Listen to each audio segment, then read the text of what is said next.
secara computerized.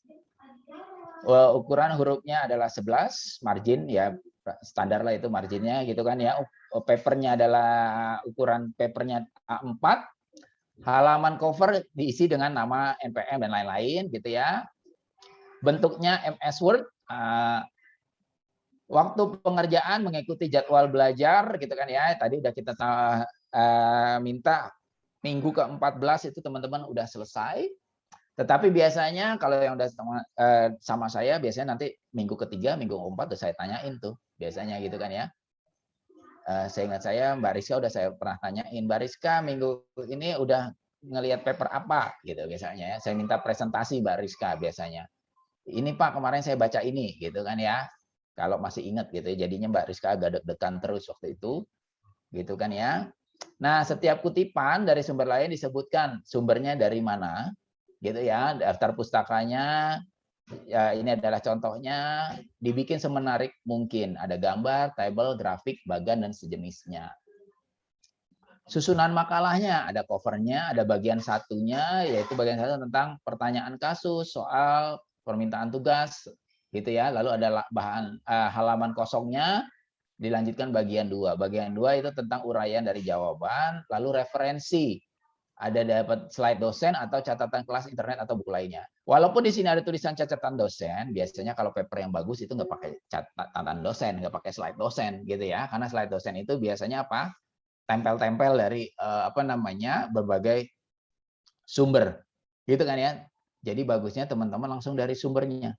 Ya kan ya, berarti dari paper mana gitu itu lebih bagus. Nah, ini ada indikator penilaiannya, penyampaian materi kelompok 30%, ketepatan 30%, teknis 20%, ketepatan makalah 20%. Nah, gitu ya. Lalu ini contohnya untuk membuat halaman mukanya gitu ya, ada namanya, ada fotonya, ada nomor hadirnya, ada parafnya, gitu kan ya. Karena kita bikin 7 kelompok gitu kan ya. Jadi gimana nih Pak? Teknisnya. Tadi kan kita punya 4 ya, punya 4 metodologi. Berarti 7 kelompok itu dibagi untuk 4 metodologi. Berarti seperti apa? Contohnya di sini, productivity approach. Pak, saya nggak ngerti productivity approach itu apa gitu ya. Cari makanya sekarang gitu ya. Cara nyarinya seperti apa? Gitu kan ya. Saya kasih tahu cara nyarinya. Mana nih? Cara nyarinya yang mana ya? Sebentar ya. Tadi udah saya hapus. Sebentar.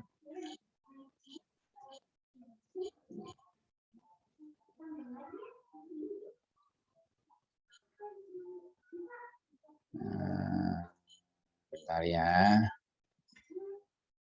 Oke. Ya. Nah, ini cara nyarinya. Misalkan, teman-teman saya mau milih productivity approach nih. Cari aja di sini ya. Teman-teman masuk ke sini ya. Jangan ke google.com ya, tetapi scholargoogle.com. Ya, scholargoogle.com. Cari di sini productivity approach.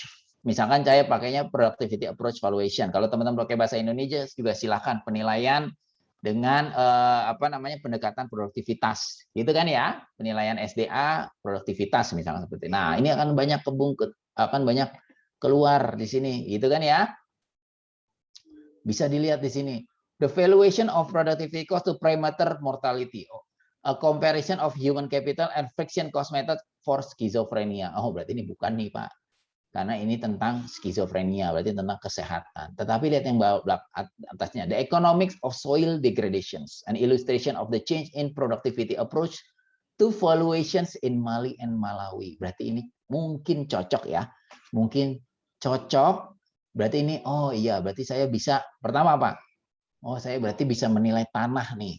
Saya ngelihatnya dari soil degradation-nya. Jadi bisa ngelihat dari situ, menggunakan productivity approach. Lalu ada lagi nggak yang lain? Gitu ya. Misalkan di sini ada mana nih? Nah, ini nih, the economic valuation of coral reef. Dia menggunakan productivity approach. Nah, ini berarti mungkin bisa juga kita pakai. Apalagi di sini dibilangnya dirujuk 270 kali. Waduh, berarti ini banyak yang pakai. Berarti ini kemungkinan paper yang bagus ya. Kemungkinan ini paper yang bagus bisa dijadikan acuan. Nah, berarti berhubungan dengan teman-teman gimana? Berarti ada satu grup gitu kan ya. Ada 2 grup yang melakukan misalkan productivity approach. Cukup 2 grup aja ya, jangan banyak-banyak. Tetapi kalau grup yang satu sudah misalkan melakukan penilaian tanah dengan productivity approach, berarti grup yang 2 bukan tanah lagi. Misalkan yang kedua adalah tentang coral reef atau apa tadi terumbu karang, gitu kan ya? Itu bisa dilakukan. Jadi tak paham ya? Jadi ada 2 grup, dua-duanya sama melakukan productivity approach, tapi objeknya beda. Yang satu adalah misalkan tanah, yang satu terumbu karang. Itu boleh, gitu ya? Itu boleh, tetapi nggak boleh. Misalkan tanah satu di Yogyakarta, satu di Surabaya, tanah Surabaya itu nggak bisa. Itu nggak boleh, gitu ya. Oke. Berarti ada lagi yang lain kan ya? Tadi berarti akan ada 2 grup lagi yang ini nih ya. Averting behavioral methods, ada 2 grup lagi replacement cost methods, dan ada 2 grup lagi adalah preventive expenditure atau avoided cost approach. Karena ada 7 grup berarti masih ada yang boleh ya. Berarti ada salah satu yang cuma satu, itu it's okay gitu ya. Tinggal pilih teman-teman mau yang 2 yang mana, yang satu yang mana. Nah, jadi seperti itu. Satu grup punya maksimal ada 2 metodologi, 2 grup ya. 2 grup itu mix, setiap grup cuma 1 metodologi, tetapi di total hanya ada 2 grup yang menggunakan metodologi yang sama. Dan metodologi yang sama itu harus menggunakan, grup yang dengan metodologi yang sama harus menggunakan objek yang berbeda. Objek yang berbeda di sini dalam artian bukan tempatnya doang yang berbeda, tetapi benar-benar objek yang berbeda. Gitu kan ya. Kalau yang satu sawah, maka yang satu mungkin hutan, boleh. Gitu ya. Nggak boleh sawah di Yogyakarta sama sawah di Kalimantan, mungkin beda gitu. Walaupun kita tahu mungkin beda, tetapi bukan itu yang kita inginkan. Sampai sini ada pertanyaan? Oke, bisa ya, berarti bisa semuanya ya, aman ya. Oke, jadi saya minta tolong minggu depan sudah ada kelompoknya. Berarti gimana minggu ini teman-teman cari gitu kan ya, apa sih sebenarnya itu objeknya apa minimal gitu ya. Jadi saya mau teman-teman minggu depan sudah ada nomor gitu ya, misalkan nomor, terus ada namanya, nama grup berapa, namanya siapa aja gitu kan, maksimal 4 berarti kan ya, maksimal 4, NPM mungkin ya, NPM, lalu ada apa lagi, metode yang mau digunakan apa. Selanjutnya lagi adalah objeknya. Mungkin bukan objek di mana, tetapi tentang apa dulu gitu ya, tentang apa. Yang satu misalkan hutan kota ataupun yang mana dengan metodologi itu, yang satu tentang sawah gitu kan ya. Itu saya minta minggu depan sudah ada ya untuk 7 kelompok tersebut. Nanti saya minta tolong satu mungkin ketua kelasnya atau siapa memaparkan biar semuanya dengar. Setelah itu kita akan upload ke dalam LMS-nya. Gitu ya. Ada pertanyaan di sini? Nggak ada ya, berarti udah bisa semua ya. Gampang kan ya? Berarti kalau nggak ada pertanyaan kan berarti gampang, gitu kan ya. Nah, gimana nih Pak cara yang bagus gitu ya nyusunnya. Nah, oleh sebab itu yang pertama saya minta lakukan teman-teman adalah nyari paper yang sejenis. Nanti di kuliah ini juga akan saya berikan gitu kan ya. Misalkan minggu depan saya kasih tugas untuk membaca paper ini gitu ya tentang productivity approach biar teman-teman punya sense di dalam productivity approach tersebut. Gitu kan ya. Objeknya bagusnya seperti apa, kira-kira metodologinya seperti apa. Nanti teman-teman tugasnya adalah melakukan review atas paper yang saya berikan, mulai dari kenapa ini dia lakukan penilaian ini, lalu datanya dari mana, gitu kan ya, lalu caranya dia nilainya bagaimana dan hasilnya bagaimana, gitu ya. Itu yang akan saya minta dikumpulkan di LMS, tapi nggak hari ini, gitu ya. Oke, jadi teman-teman nanti akan ngikutin itu, gitu ya, cara melakukan analisisnya. Jadi bukan cuma ngelihat, oh ini Pak hasilnya naik, turun, gitu. Nggak hanya itu, tetapi teman-teman detail. oh gini loh mereka cara menganalisisnya, berarti nanti paper kami juga harus mengikuti analisis seperti ini, gitu ya, biar bagus. Gitu kan ya. Semakin bagus ya tentu nilainya semakin baik. Gitu kan ya. Baik. Ada lagi, ada yang mau ditanyakan? Jelas semua? Baik, kalau jelas semua, sekarang udah 1 jam ya. Udah 1 jam, berarti kita lanjutkan ke apa nih? Lanjutkan ke mata kuliah kita, gitu kan ya. Mata kuliah kita itu tentang, tar dulu ya. Oke.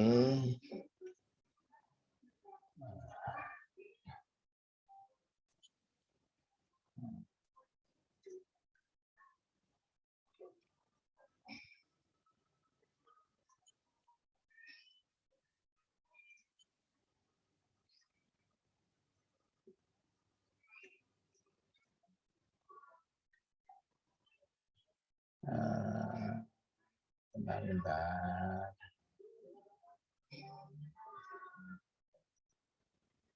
Oke. Mata kuliah kita hari ini sangat gampang sekali karena sudah teman-teman pelajari semua di ekonomi SDA. Kita cuman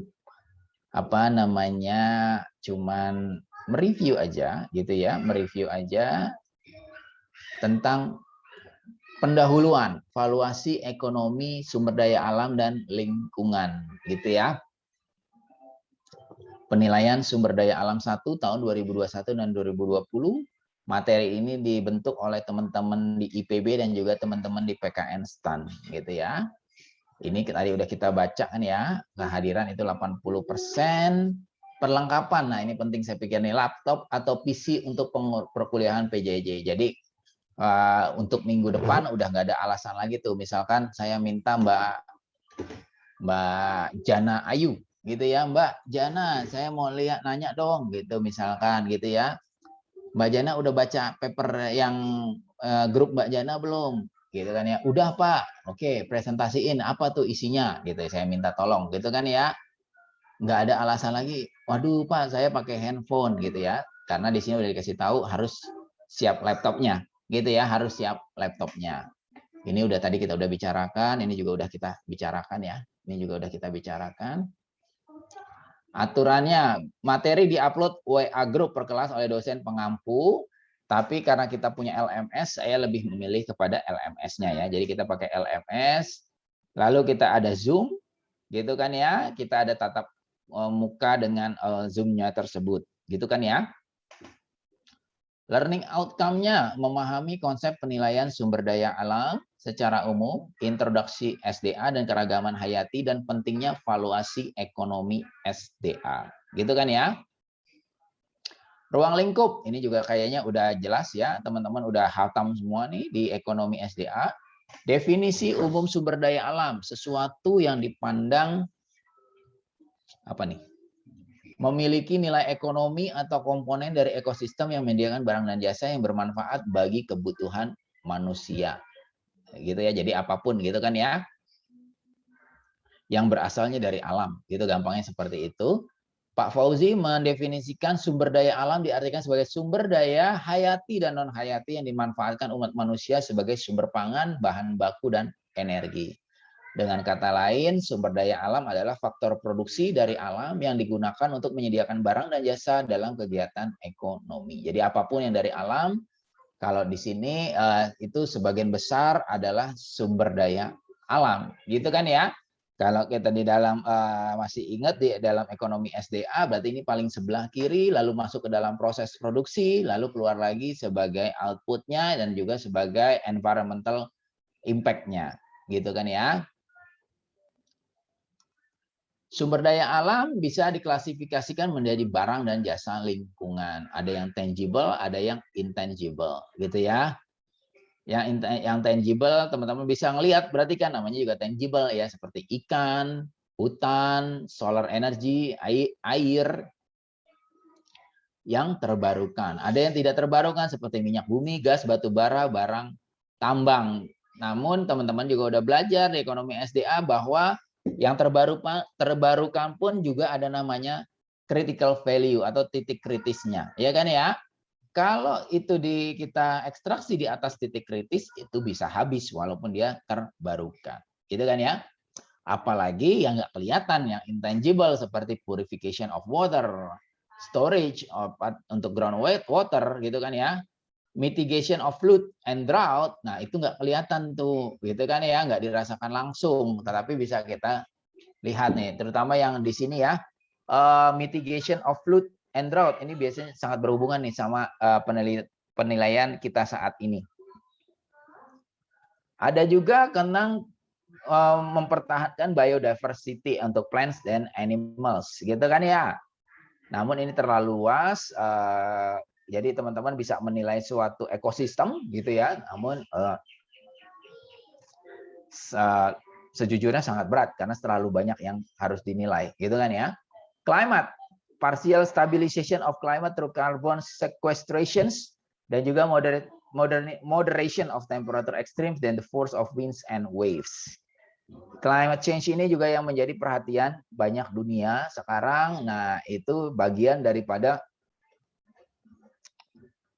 fungsi daripada sumber daya alam tersebut. Karakteristiknya, nah ini yang mau saya tanya nih, di sini ada rivalry, non rivalry, excludable, non excludable. Berarti kan teman-teman udah hatam nih ya, udah ada di ekonomi sumber daya alam semua. Cuman saya mau nyoba aja nih, masih ingat atau enggak gitu ya. Saya mau nanya satu di sini yang belum saya kenal, yang siapa yang belum saya kenal? Mbak Mike. Gimana Mbak Mike? Ya, Pak. Apa yang Mbak Mike tahu tentang rivalry dan non rivalry? Apa sih itu? Baik, Pak. Untuk rivalry sendiri, ini adalah bagian dari karakteristik dari sumber daya alam. Jadi ini adalah barang-barang privat murni, misalnya adalah lahan-lahan kepemilikan. Kemudian untuk non-rivalry ini contohnya adalah barang-barang yang ya itu berbayar gitu, Pak. Misalnya TV berbayar, seperti itu, Pak. Jadi definisi rivalry kalau menurut Mbak Mika apa tuh? Apa yang menyebabkan, gimana kita mendefinisikan rivalry itu untuk suatu barang? Jadi untuk rivalry ini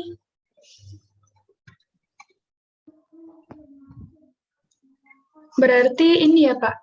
Kalau dari non-rivalry dulu mungkin ya Pak yang saya ingat itu, dia adalah barang-barang yang dimana dikonsumsi oleh seseorang, maka itu akan menyebabkan mengurangi gitu Pak untuk konsumsi dari orang lain, itu untuk yang non-rivalry. Oke, gitu ya. Iya Pak. Jadi kalau rivalry itu seperti itu kalau menurut Mbak Mika. Coba saya mau tanya lagi kepada yang lain. Terima kasih Pak. Di sini ada Mas siapa nih? Mas Arnold. Gimana Mas Arnold?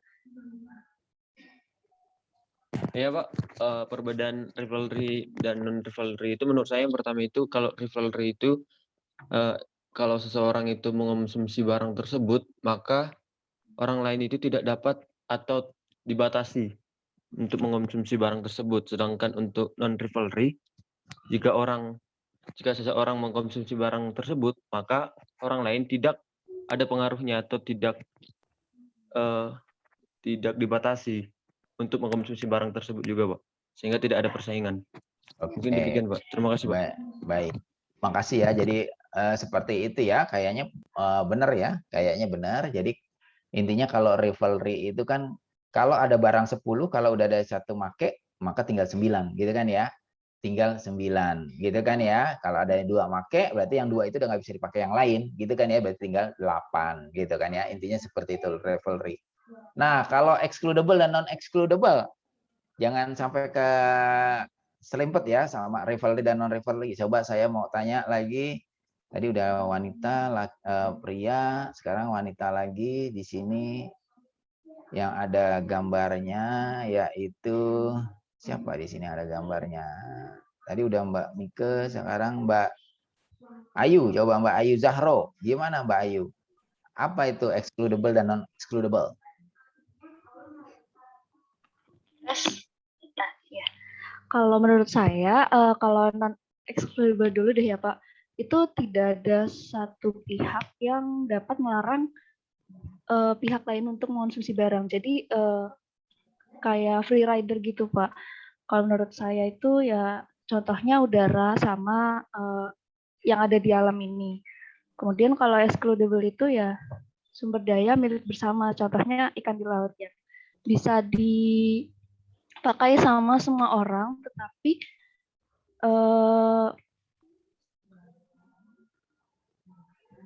gimana ya? Hampir sama sih, Pak. Hampir sama. Hampir sama. Oke, jadi tadi itu menurut Mbak Ayu ya. Coba saya mau tanya lagi ke satu lagi temennya, berarti cowok ya. Sekarang Mas Cahyo Praba, Aji Pangestu. Gimana Mas Cahyo? Apa ya menurut Mas Cahyo? Cahyo, excludable dan non excludable? Kalau menurut saya Pak, non excludable itu tidak ada yang bisa mengendalikan gitu Pak. Kalau non excludable, jadi kalau mau memakai sesuatu barang publik atau sumber daya itu tidak ada yang melarangnya gitu Pak. Gitu ya, tidak ada yang melarangnya ya. Ya, Pak. Saya kurang serak nih dengan duanya, tapi nggak apa-apa juga, boleh. Saya jadi nambah lagi nanyanya ya. Nambah lagi nanyanya ke siapa nih? Mbak Nabila Rifdah Kusuma. Gimana Mbak Nabila? Untuk yang excludable itu menurut saya kepemilikan gitu Pak. Jadi kita punya hak milik. Misalnya saya punya HP. Nah teman saya tuh nggak boleh dong pegang HP saya sembarangan gitu Pak. Gitu sih Pak. Iya. Kalau misalnya non excludable itu berarti seperti yang udah dijawab sama teman-teman saya, seperti udara. Jadi baik saya atau teman saya tuh boleh menggunakannya secara bebas Pak. Oh gitu ya. Kalau udara berarti kepemilikannya siapa? Iya, tidak dapat melarang pihak lain gitu Pak untuk menggunakan sesuatunya itu Pak. Itu ya. Oke, baik. Lalu kalau ikan di laut kepemilikannya punya siapa? Kalau ikan di laut milik bersama Pak. Kan itu tempat bebas gitu Pak kalau menurut saya. Ya berarti udara sama ikan di laut sama ya? Milik bersama ya? Sama Iya, apa enggak? sama. Tapi kenapa ikan laut di atas, udara di bawah? Kalau dicontoh di situ. Mungkin kalau ikan di laut itu masih kalau punya negara itu kayak nggak boleh ngambil negara lain gitu loh Pak. Oh gitu, berarti masih ada pembatasan gitu? Iya, masih ada pembatasan tapi nggak bebas-bebas banget, tapi nggak terbatas banget gitu Pak. Berarti non excludable-nya lain. Oke, nggak apa-apa, emang sengaja saya bikin bingung ya. Tapi nggak apa-apa, makasih Mbak Nabila. Ya, jadi teman-teman udah punya sense yang bagus ya tentang artinya rivalry dan non rivalry, sekarang excludable dan non excludable. Jadi kalau non excludable dan excludable itu terkait dengan siapa sih yang punya, gitu kan ya. Kalau tadi misalkan barang private, tas punya Mbak Nabila sendiri, maka yang lain boleh nggak, kita Mbak Nabila nggak bisa pakai yang lain gitu. Tapi beda sama ikan di laut sama udara, gitu kan ya. Kalau ikan di laut sama udara karena kepemilikannya adalah kepemilikan bersama, gitu kan ya. Jadi semua orang bisa ngambil gitu. Tadi saya tanya kenapa yang satu di atas, yang satu di bawah. Berarti itu karena udah berhubungan sama rivalry, gitu kan ya. Ikan di laut semua boleh bermakan, gitu kan ya. Semua boleh ngambil. Tetapi kalau di ikan di laut, kalau udah ada misalkan 10 ikan di laut, kalau yang lain udah ngambil, ada 2 diambil di ikan, maka yang lain nggak bisa ngambil lagi, gitu kan. Walaupun dia masih boleh ngambil ikan, tetapi bukan ikan yang udah diambil, makanya karena dia rivalry-nya. Ya, tinggal 8 yang bisa diambil yang lain, gitu kan ya. Beda dengan udara atau sinar matahari lah ya, yang gampang sekarang. Kalau seluruh rumah memakai tenaga surya, gitu ya. sinar matahari nggak akan berkurang, gitu kan ya? Karena tetap terus mengalir, gitu kan ya? Dan semua orang bebas menggunakannya, gitu kan ya? Nah, itu suatu hal yang baik, gitu kan ya? Itu suatu hal yang baik kalau hal seperti itu. Beda dengan ikan di laut, kalau semua ngambil banyak-banyakan, ikan di lautnya bisa habis karena berhubungan juga dia, selain dia non excludable tetapi dia adalah rivalry-nya, gitu ya. Jadi teman-teman udah paham semua itu, sehingga kita tahu karakteristik sumber daya alam adalah sebagian besar objeknya adalah yang non excludable, baik yang rivalry maupun non rivalry, gitu ya. Kalau yang rivalry itu yang kita sebut dengan common pool resources atau common resources. Permasalahannya ada apa? Ada 3 di sini kalau dalam slide ini, yaitu hak kepemilikan. Karena ikan di laut semua orang punya hak, gitu kan ya. Adanya free rider. Nah, ini juga ya. Semua orang mau ngambil ikan, tetapi hanya sedikit yang mau melestarikan ikan. Gitu kan ya. Itu yang kita sebut free rider. Sama nih sama papernya nanti nih. Papernya Mas Ganang Agung Kusuma, gitu misalkan ya, dengan kelompoknya mau semuanya nilainya bagus, tapi cuman 1 yang mau membaguskan papernya, yang 3-nya maunya cuma ngikut namanya doang, gitu kan ya. Itu yang disebut dengan free rider, gitu kan ya. Nah, tinggal gimana nanti kalau ada seperti itu, saya encourage untuk orang-orang yang nggak mau kerja, gitu ya, di-exclude aja namanya, hilangkan namanya dari paper teman-teman, gitu ya, biar dia nggak dapat nilai, nggak apa-apa, gitu ya. Kalau nanti paper teman-teman seperti itu. Yang ketiga di sini eksternalitas. Eksternalitas kan teman-teman udah tahu semua ya. Coba saya mau cek lagi nih, bener nggak nih eksternalitas, masih ingat nggak nih, Mbak? Ya sekarang yang nggak pakai video nih, saya mau lihat beneran nggak nih, masih ada orangnya nggak nih ya? Mbak Rizka, gimana Mbak Rizka? Masih ingat nggak eksternalitas apaan?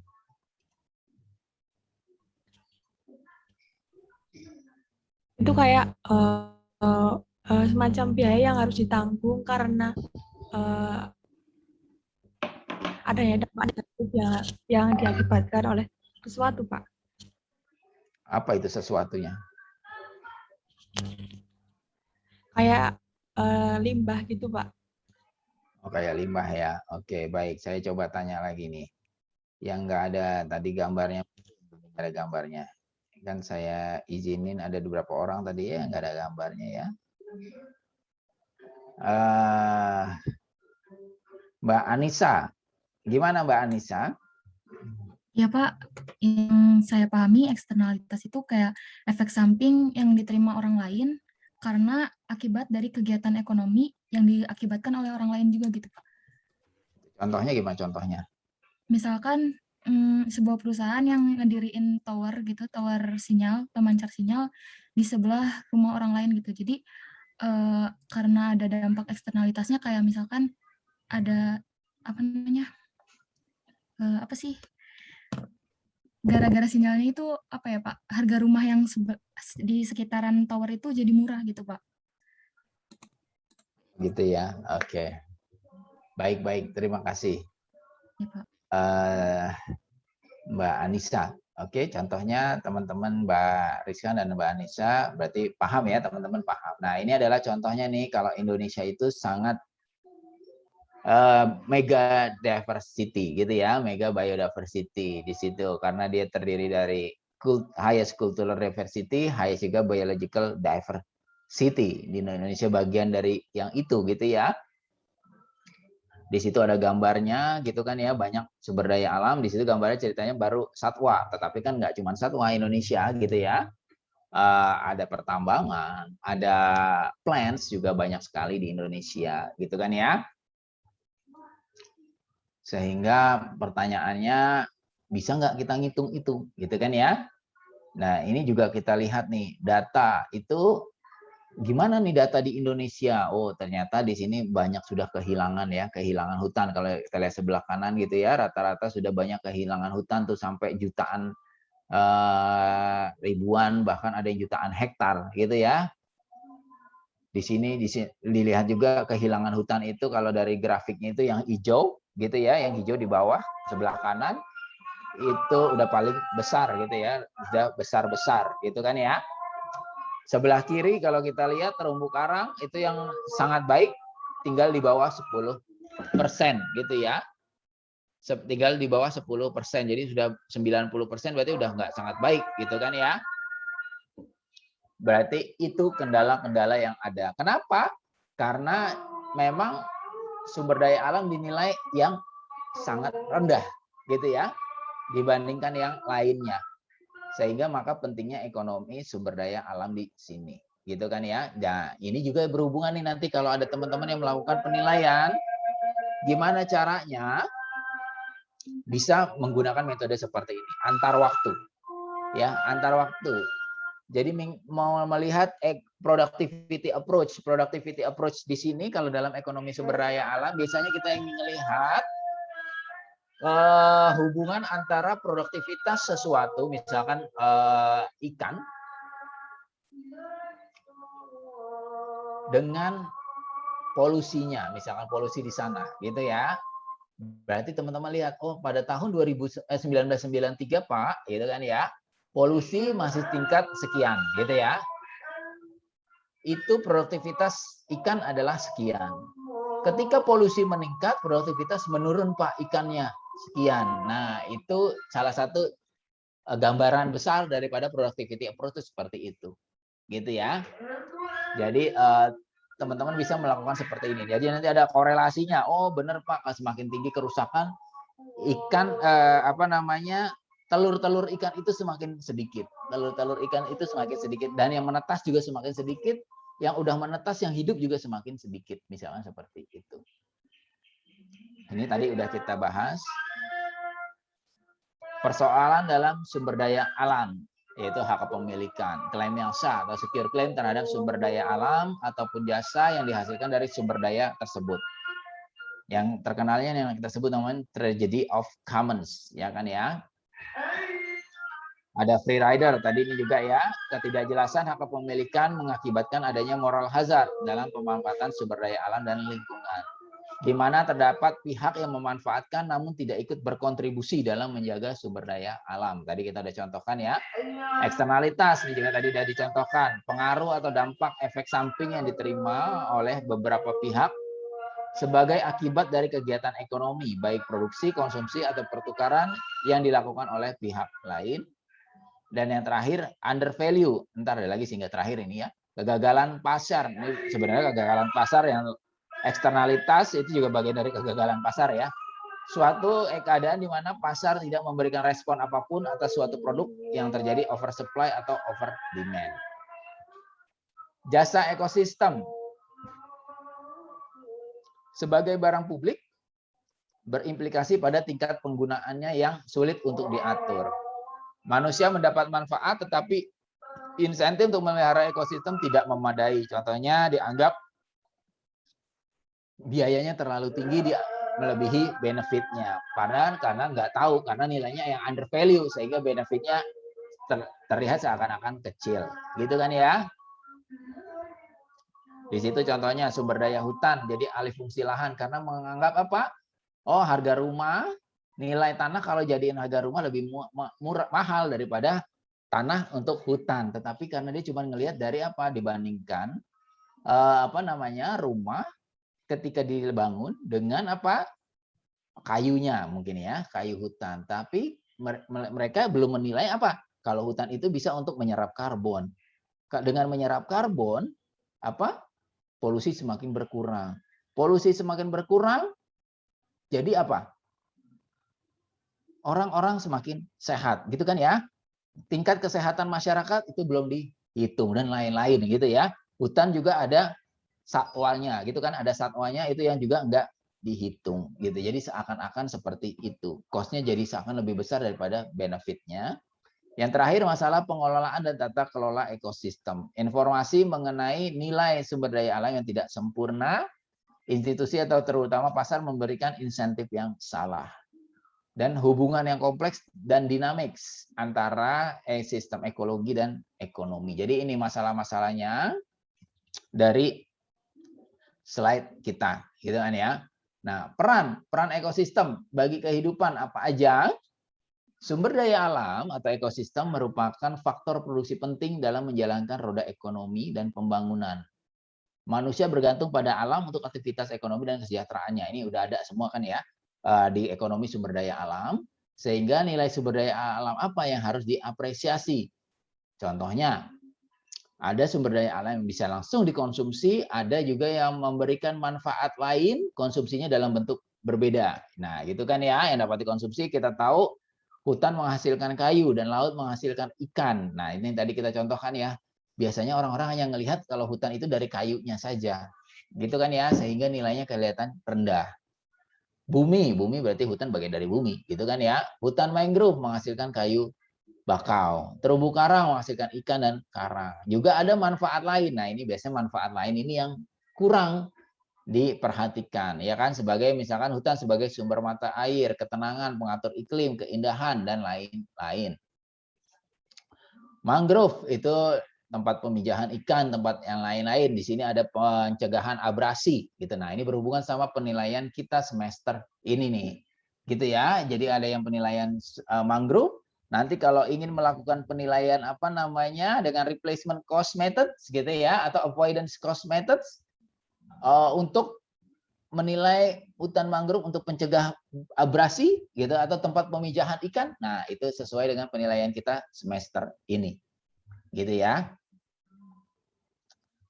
Nah, kenapa aset sumber daya alam perlu diberikan nilai?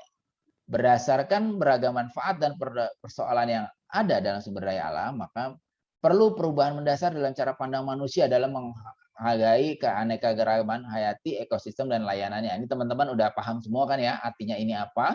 Karena saat ini manusia hanya melihat yang sangat-sangat terlihat manfaatnya, yaitu tangible banget gitu ya. Yaitu tadi misalkan hutan hanya kayunya saja yang dilihat gitu kan ya, sehingga under value gitu kan ya. Sangat under value sehingga apa? Dikatakan oh ya udah tebang aja gitu ya. Karena ada manfaat lain yang lebih tinggi. Misalkan seperti itu. Padahal mungkin belum semua kita nilai bahwa hutan tersebut ada nilainya tinggi. Sehingga perlu memasukkan nilai jasa atau layanan ekosistem ke dalam pengambilan keputusan. Ekosistem yang sehat akan memberikan aliran manfaat yang berkelanjutan bagi kesejahteraan manusia. Dalam keputusan ekonomi, termasuk untuk pembangunan, perlu mempertimbangkan dan menghargai jasa alami ekosistem. Guna mendukung pembangunan berkelanjutan dan mencegah degradasi lingkungan, diperlukan valuasi penilaian ekonomi sumber daya alam. Jadi itu ya. Jadi ini kan masih sama ya seperti ekonomi sumber daya alam. Kenapa pentingnya ekonomi sumber daya alam? Karena ekonomi sumber daya alam itu banyak kendalanya, banyak yang ngambil bebas, ada externality, nilainya under value sehingga kurang dihargai, sehingga tugas kita adalah untuk menilai dengan benar sehingga itu harapannya lebih dihargai di kemudian hari, gitu kan ya. Nah, ini contohnya nih. Bisa nggak sih kita bikin price tag gitu untuk planet kita gitu ya. Jadi pohon itu ini ada nilainya, pohon ini tuh ada nilainya gitu kan ya. Nah, itu yang penting sekali tuh. Adanya natural capital accounting for better development decisions. Jadi termasuk juga di situ adalah sumber daya alam nilainya berapa masuk ke dalam neraca negaranya. Misalkan seperti itu. Nah, ini ya. Urgensi penilaian ekonomi sumber daya alam. Yang pertama, jenis kekayaan negara, ada kekayaan karena penguasaan. Kekayaan yang dimiliki oleh negara bukan karena hak kepemilikan seperti laut dan hutan. Jadi benar-benar memang dikuasai negara atau negara itu memberikan kuasa untuk memanfaatkan itu kepada orang lain. Karena kepemilikan, kekayaan karena kepemilikan ini teman-teman udah paham sekali ya kan, berarti kekayaan yang dimiliki negara karena adanya hak kepemilikan seperti SHM dan lain-lain. Gitu kan ya, seperti di sini contohnya adalah Perhutani membeli kawasan hutan rakyat, Antam memberi sebagian kawasan masyarakat di Pongkor, misalkan seperti itu. Atau kekayaan negara yang dipisahkan, berarti memang dipisahkan dari neraca negara, diberikan kepada corporate gitu ya. Nanti corporate-nya biasanya memberikan bentuk yang lain dalam bentuk pajak, dividen dan lain-lain, gitu kan ya. Seperti penyertaan saham di Freeport. Tata kelola keuangan negara versus tata kelola keuangan perusahaan. Ini ngebeda biar biasa kelihatan miripnya di mana, walaupun nggak persis sama gitu ya, walaupun nggak persis sama. Kalau keuangan negara ada perusahaan itu ada neraca, keuangan negara atau negara itu menggunakan nilai valuasi, misalnya seperti itu. Laporan rugi laba kalau keuangan perusahaan dia menggunakan hal tersebut, kalau di negara kira-kira pakai apa? Nah, misalnya pakai PDB atau PDRB, gitu kan ya. Arus kas kalau di keuangan negara mungkin lebih kepada APBN atau APBD, walaupun nggak sama persis gitu ya, nggak sama persis. Ini perkembangan penilaian sumber daya alam. Jadi ternyata udah dari abad ke-15. Ini juga teman-teman bisa kita udah pelajari sebenarnya di ekonomi sumber daya alam. Abad 15 diakui bahwa sebagai SDA itu sumber kemakmuran, gitu kan ya. Terus kita ngelihat dari surplus, produser surplus, consumer surplus, gitu kan ya, dari produk pertanian dan bentuknya lain-lain. Lalu kita juga belajar ekonomi SDA, ada namanya Ricardian, gitu kan ya, teori Ricardian, ada juga. Lalu abad 19 ada namanya optimal rotation untuk hutan, kemarin juga kita udah pelajari kan ya, di ekonomi sumber daya alam, gitu kan ya. Ada Malthusian, ada Ricardian, terusnya abad 20 itu ada tentang intertemporal aspek, gitu kan ya. Apa artinya intertemporal aspek? Kalau di ekonomi SDA itu berarti kan kalau namanya intertemporal berarti antar waktu ya. Karena kita tahu SDA itu tidak hanya dalam satu waktu tapi jangka sangat panjang, gitu kan ya. Lalu juga selanjutnya ada di sini ada tentang masalah externality, gitu kan ya. Apa namanya ekonomi yang tidak terbarukan, berkembang masalah-masalah tersebut. Ini kalau mau lihat lagi abad 20-nya lebih detail lagi tahun 36 sampai tahun 2016, gitu kan ya. Mulai adanya intangible itu mulai diperhatikan tahun 36. Karena intangible itu biasanya banyak yang tidak ada marketnya, maka ada namanya non market valuations, ya kan. Nah, mulai berkembang lagi cara non-market valuation. Di sini contohnya adalah contingent valuation methods, tapi memang tidak kita pelajari ya. Tidak kita pelajari penilaian ekonomi SDA 1, tapi ekonomi SDA 2. Nanti akan dipelajari ini. Lalu ada Green Book, itu yang memperkenalkan gitu kan ya, bagaimana nilai daripada sumber daya alam. Lalu ada di sini ada biaya peluang atau opportunity cost untuk sebagai kompensasinya. Lalu penilaian formal, ada lingkungan hidup, dan terakhir ini teman-teman Kementerian Keuangan, terutama kayaknya DJKN, yang bagaimana memberikan teknis ya penilaian kekayaan negara yang dikuasai negara berupa sumber daya alam, gitu ya. Nah, jadi perspektif historisnya itu saya singkat saja karena apa namanya ini untuk pengenalan aja ya teman-teman, untuk pengenalan untuk tahu perkembangan penilaian gitu ya, dari mulai abad 15 sampai tahun yang terbaru gitu ya, disingkat seperti ini. Tentu di antara kalau kita bahas ya ini bisa lebih panjang lagi gitu kan ya, sejarah itu kan biasanya bisa panjang sekali gitu ya. Sehingga peran penilaian SDA dalam kebijakan publik untuk mengidentifikasi dan mengevaluasi trade-off antara kebijakan pembangunan dengan aset sumber daya alam untuk penilaian proyek publik dan prioritas pembangunan. Ini jelas ya, ada namanya cost and benefit analysis dalam penilaian sumber daya alam. Jadi kita ngelihat trade-off-nya gitu ya, karena kalau kita gampangnya mau bangun pabrik, biasanya dengan teknologi saat ini tentu ada eksternalitasnya, ada polusinya, dampaknya seperti itu ya. Tapi bukan berarti pabrik tersebut nggak boleh dibangun, karena pabrik tersebut punya manfaat, ya kan ya. Ada pegawai yang di-hire, gitu ya, berarti ada manfaatnya. Tapi juga ada kekurangannya, tadi mengenai polusi. Nah, gimana kita bisa melakukan penilaian tersebut sehingga kita tahu, oh harusnya boleh, tetapi sampai tingkat sini, gitu kan ya. Penilaian ekonomi kerusakan sumber daya alam dan kompensasi atas hilangnya aset sumber daya alam. Nah, ini juga ya. Kalau kita ngelihat bagaimana nih kerusakannya, nilainya berapa, lalu kompensasi yang perlu diberikan harusnya berapa. Nah, itu juga bagian dari sini. Bappenas dan Bapeda, perencanaan pembangunan.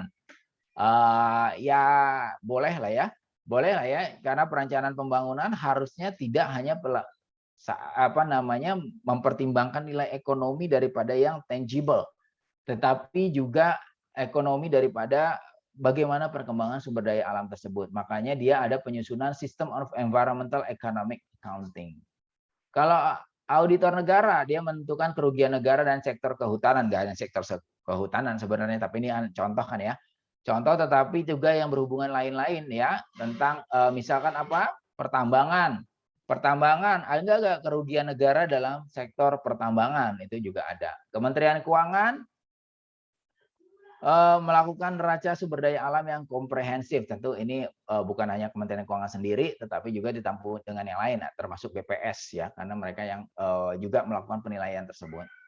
KLHK, penentuan nilai guna dan nilai non guna, perhitungan ganti rugi kerusakan lingkungan, valuasi sumber daya alam untuk membuat kebijakan dan perencanaan tata guna lahan, instrumen ekonomi lingkungan hidup gitu ya. Jadi KLHK ini berarti kan dia karena memang fokus untuk lingkungan hidup, mereka yang memikirkan tentang berhubungan dengan kerusakan tersebut gitu kan ya, dan lain-lain. Juga laporan tanggung jawab sosial kalau memang dibutuhkan oleh masyarakat. Sehingga tugas teman-teman apa? Nah, gitu kan ya. Tugas teman-teman bebas mau ngerjainnya kapan gitu ya. Teman-teman diminta untuk melihat dua ini, gitu ya. Lalu bikin satu halaman untuk dua ini, apa sih yang teman-teman pahami dari dua ini, gitu ya. Cukup satu halaman untuk dua slide ini, ya. Untuk dua video ini nanti bisa dilihat di YouTube, dituliskan, dikumpulkan ke LMS. Nanti akan ada ya, saya bikin folder assignment untuk tugas review video, dikumpulkan dalam bentuk PDF, hanya bisa satu kali percobaan ya, hanya bisa untuk satu kali percobaan. Waktunya sampai kapan? Waktunya sampai minggu depan sebelum kita kuliah, berarti sebelum 10.30. Bebas teman-teman mau ngapain, tapi hati-hati jangan kelewatan. Kalau udah kelewatan berarti nilainya nggak ada gitu ya. Sedangkan teman-teman mungkin masih punya waktu sekarang, bisa ngelihat sekarang gitu ya, jadi nggak lupa lagi. Ya, ini adalah referensinya. Jadi itu ya, kalau hari ini kayaknya teman-teman udah banyak yang paham, semuanya ini adalah dari ekonomi sumber daya alam, gitu kan ya. Di mata kuliah itu sudah kita bahas semua nih, gitu kan. Tadi sudah saya tanya, dan rata-rata pada paham semua juga, gitu ya. Walaupun mungkin masih ada yang agak-agak malu, gitu, atau agak-agak lupa, tetapi intinya mereka tahu apa yang dibahas. Oke, sampai sini ada pertanyaan? Izin bertanya, Pak. Ya, Arnold, gimana?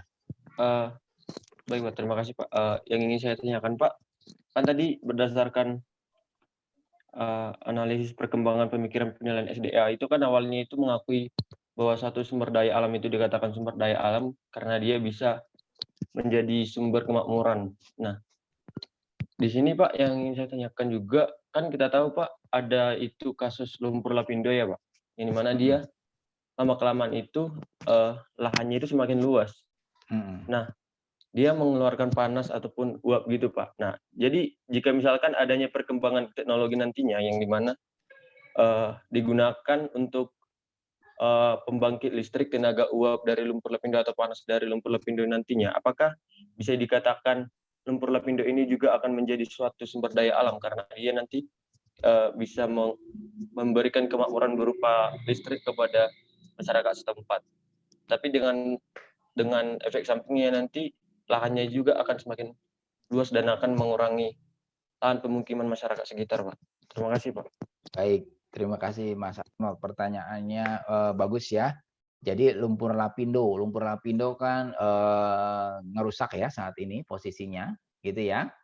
Berarti udah ada negatif konsekuensinya, gitu kan ya. Kalau nanti ada suatu pemanfaatan lain, itu bisa menjadi suatu pertimbangan nggak ya? Kalau lumpur lapindo itu adalah bermanfaat, gitu kan ya.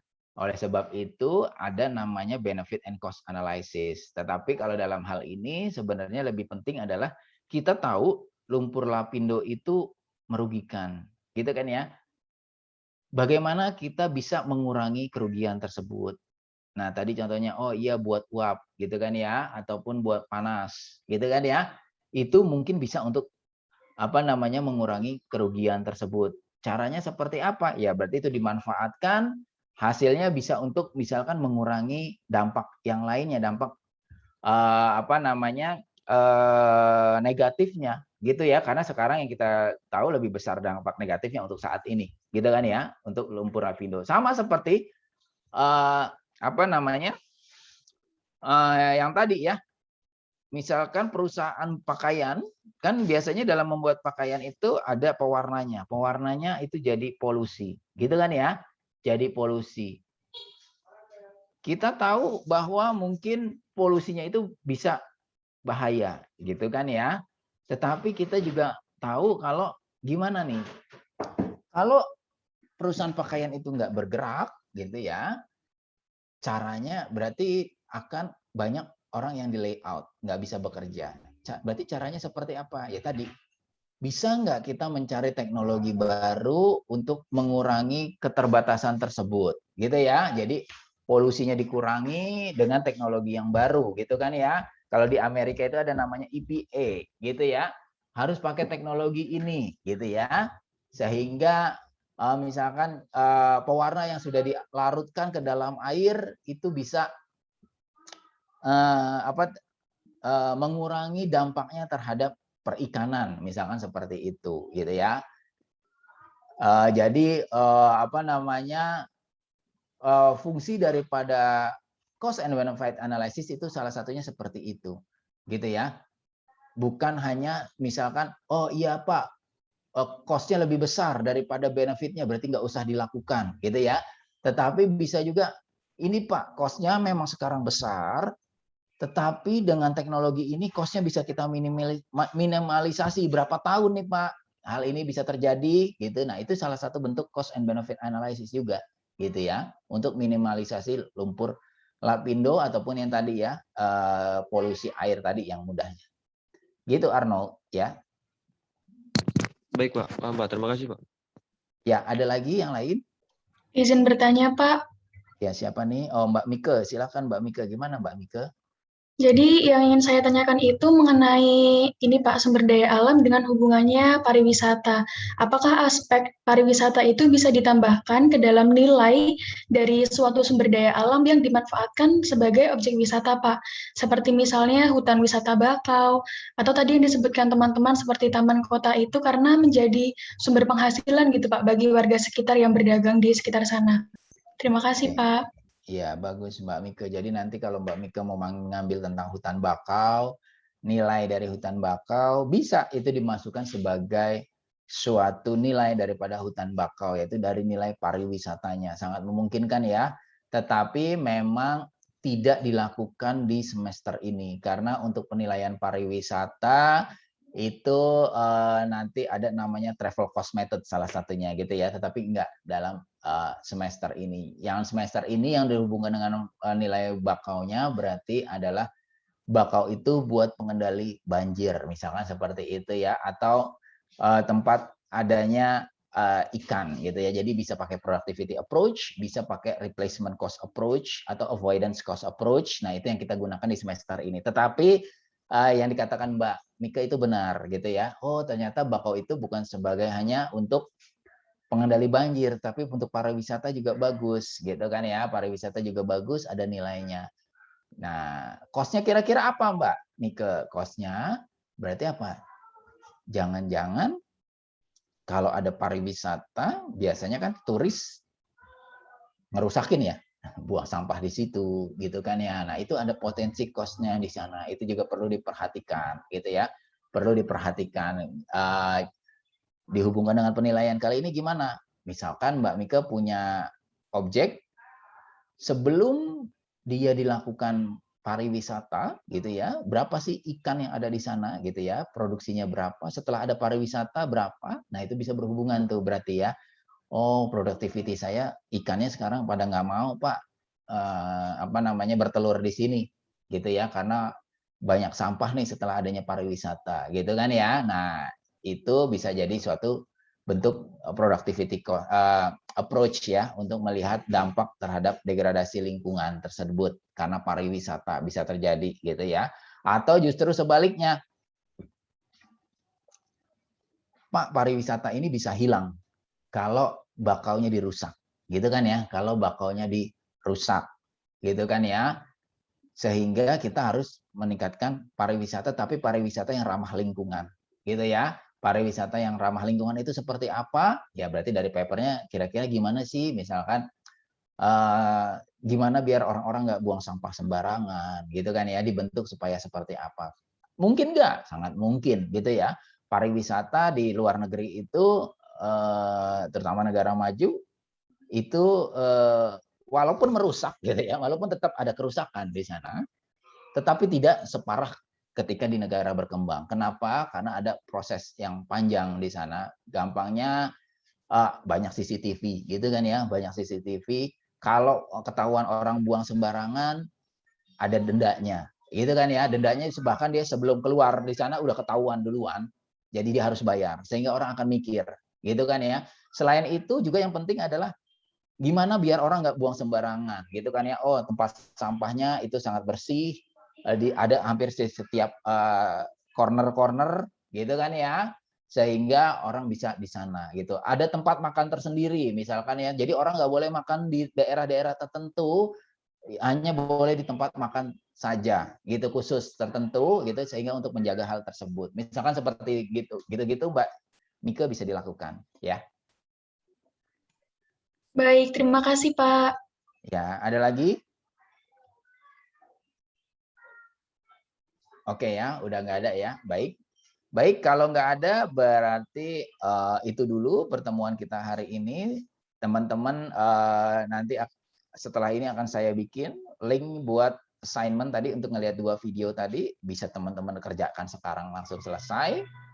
Ataupun ya bisa nanti minggu depan bisa, tapi ingat jangan sampai kelewatan. Gitu ya. Kalau kelewatan berarti udah nggak bisa ngumpulin lagi, berarti nggak ada nilainya buat tugas ini untuk teman-teman. Gitu ya.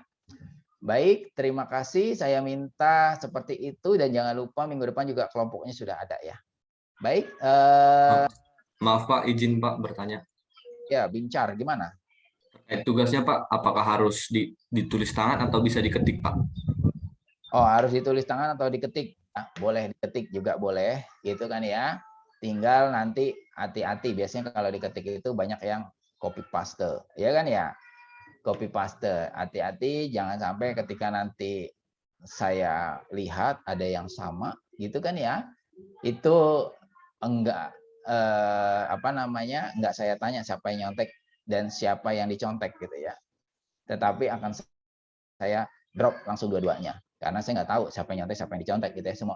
Setiap orang bisa ngomong saya nggak nyontek Pak, saya nggak nyontek gitu ya, tapi akan saya tanya kok ini sama persis, kenapa gitu kan ya. Kalau udah sama persis ataupun misalkan oh ini 80% sama nih jawabannya mirip gitu ya dengan kata-katanya, nah itu akan saya drop dua-duanya orangnya. Jadi hati-hati ya. Tapi saya tetap memberikan keleluasaan, boleh diketik, boleh nggak diketik gitu ya. Oke ya, itu ya. Baik, itu aja pertemuan hari ini. Saya ucapkan terima kasih. Kita ketemu lagi minggu depan. Wassalamualaikum warahmatullahi wabarakatuh. Selamat siang semuanya. Waalaikumsalam warahmatullahi wabarakatuh. Terima kasih Pak. Terima kasih Pak.